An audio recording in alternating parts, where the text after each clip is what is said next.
வணக்கம். நான் உங்கள் ஜனா பேசுகிறேன்.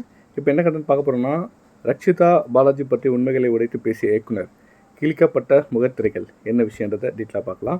நம்ம விஜய் டிவியில் வந்து ஒளிபரப்பான சரவணன் மீனாட்சின்ற சீரியலில் வந்து நடிச்சு மக்கள் மத்தியில் வந்து ரொம்ப பிரபலமான நடிகையாக தான் இருந்தவங்க தான் நம்ம ரக்ஷிதா மகாலட்சுமி. இவங்க வந்து அதுக்கப்புறமேட்டு வந்து பிக் பாஸ் நிகழ்ச்சியில் போட்டியாளராக கலந்துக்கிட்டாங்க. இது வந்து அவங்களுக்கு மேலும் இது வந்து கொஞ்சம் பிரபலமானாங்க.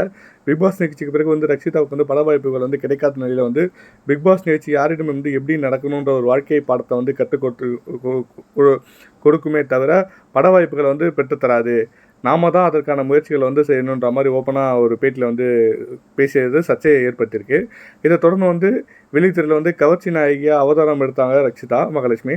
அதன்படி வந்து எஸ்கே இயக்கத்தில் வந்து பாலாஜி முருகாஸ் இயக்கத்தில் வந்து நடிச்சு ஃபயர் படத்தில் வந்து ரக்ஷிதா வந்து மகாலட்சுமி முக்கிய ஒரு கேரக்டரில் நடிச்சிருக்காங்க. இவங்க வந்து சாந்தினி தமிழரசன், சாக்ஷி அகர்வால், அப்புறமேட்டு ஷா, அப்புறம் சுரேஷ் சக்கரவர்த்தி, சிங்கம்புலி, பேட்மேன்றவங்க இவங்களும் பலர் நடிச்சிருக்காங்க.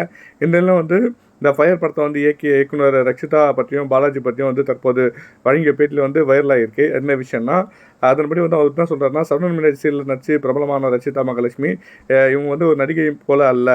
ஒரு நாள் வந்து ஷூட்டிங் எடுத்துகிட்டு இருக்கும்போது அங்கேருந்து அந்த டோர் அவங்களுடைய தலைக்கு மேலே வந்து விழுந்துச்சு. நாங்கள் எல்லோரும் வந்து பதறி போயிட்டோம். ஒரு மாதிரி எங்களுக்கு ஒரு இதுவாகிடுச்சு.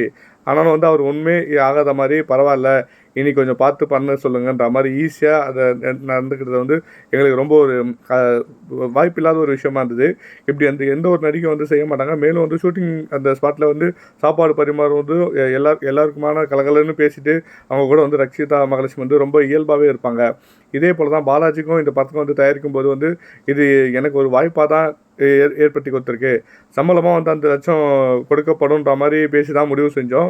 மேலும் இந்த படத்தில் வந்து பல நடிகைகள் நடித்தபோது தான் அதில் வந்து ரக்ஷிதா தான் அந்த ஒரு ஆர்டாக்காக இருந்தாங்க. அதனால் வந்து அவருடைய இந்த வீடியோ வந்து கொண்டு வந்து அவருடைய பிறந்த நாள் முன்னிட்டு வந்து வெளியிடுவோம் அந்த மாதிரி பிளான் பண்ணோம். இந்த ஃபயர் படம் வந்து எல்லா இடத்துக்கும் வந்து நம்ம கொண்டு போய் சேர்க்கணும். இதன் காரணமாக வந்து ரக்ஷிதா யாரும் வந்து அப்படி பார்த்துருக்க மாட்டாங்க. அதனால் வந்து இதை வந்து நெகட்டிவாக எடுத்துக்க வேண்டாம்ன்ற மாதிரியும், இதனால் வந்து முரண்பாடு ஏற்பட்டுச்சுன்னா பல தடவை வந்து அவருக்கு வந்து இது பற்றியான விளக்கம் கொடுத்துருக்கேன். அதனால் மேலும் வந்து பிறகு அவர் வந்து விரும்புன்ற மாதிரி விட்டு கொடுத்துட்டேன். பாலாஜிக்கும் ஆரம்பத்தில் வந்து 5 லட்சம்ன்ற மாதிரி சம்பளம் பேசப்பட்டது. ஆனால் வந்து இடையிடையே வந்து ஏற்பட்ட பண தேவையும் என்னிடம் வந்து பூர்த்தி செஞ்சுக்கிட்டாரு. பின்பு திடீர்னு வந்து ஒரு போஸ்ட் போட்டு சர்ச்சையும் ஏற்படுத்தியிருந்தார். இன்னும் வந்து நடந்த விஷயங்கள் அனைத்துமே வந்து நான் ஒரு விளக்கம் கொடுக்க வேண்டியதாக கட்டாயத்தில் நான் இருந்தனால இந்த விளக்கம் கொடுத்துருக்கேன். இது யாரும் பெரிய விஷயமா எடுத்துக்க வேண்டாம். இது தேவையான நேரத்தில் நான் தேவையான கொடுக்குற பதிலாக இருக்கும். தேங்க்யூ.